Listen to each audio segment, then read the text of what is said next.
Hello, I'm Amari Jones and welcome to Caffeine TV, your daily video news brief, here to take you through 3 headline numbers in just 3 minutes, giving you a different take on everything from housing policy to the Real Housewives. The first number up today is 14, as in 1414. That's the number of an executive order issued yesterday by Governor Nixon of Missouri, declaring a state of emergency in Missouri and calling out the National Guard. Now, no, there are no violent protests in Missouri nor in Ferguson, but I guess we've entered into that era of pre-crime depicted in that movie Minority Report, where the police are called out for crimes that haven't even been committed yet. Now, that declaration comes on top of an FBI memorandum also issued yesterday, sent to every single police department across the country, saying that if the St. Louis County grand jury fails to indict Officer Wilson, that there will be violent protests across the country. Now, the actions of these authorities got me to wondering whether or not they know something about what's going on in the system of justice down in Missouri more than we do. And if so, that would be wrong. Grand jury proceedings are supposed to remain secret. No one is supposed to know what they're going to do or when they're going to do it. But the actions of these authorities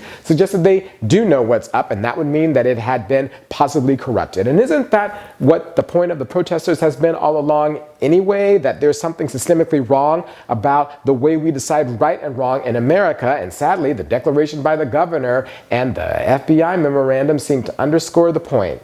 The next number up today is 1, as in 1 billion. Now, that's the number of Facebook users there are around the world, but according to the Wall Street Journal, that's not enough for the social media behemoth based out of Silicon Valley. According to the journal, Facebook is developing a Facebook app for work. That's right, the social media platform used to watch videos of dancing old people and children, and also used by stalkers and bullies, is going to follow you to work. Now, apparently it would be used to share documents and chat with your fellow co-workers and do things at work similar to what you do offline. But can you imagine NBC's old program, The Office, or any office for that matter, on a social media network? I mean, with the incompetence and the borderline misogyny and homophobia and racism and the social climbing all rolled up together and put on a social media platform, it sounds to me like Scandal without Olivia Pope, a right mess. So if they send around a survey at your office asking you whether or not you want Facebook at work, you might just want to hit the thumbs down button. The next number up today is 1865. Now, that's the year of events depicted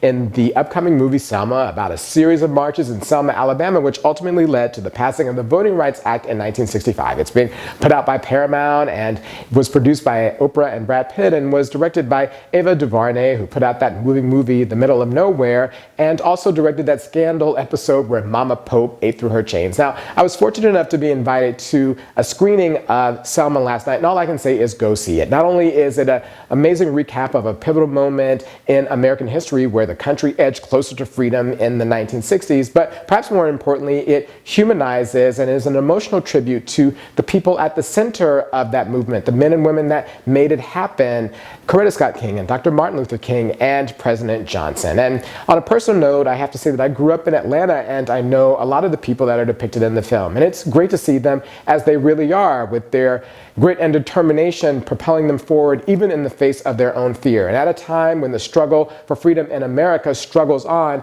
that's a lesson now that we need more or as much as at any point in American history. And so when the movie comes out on Christmas Day, go see it.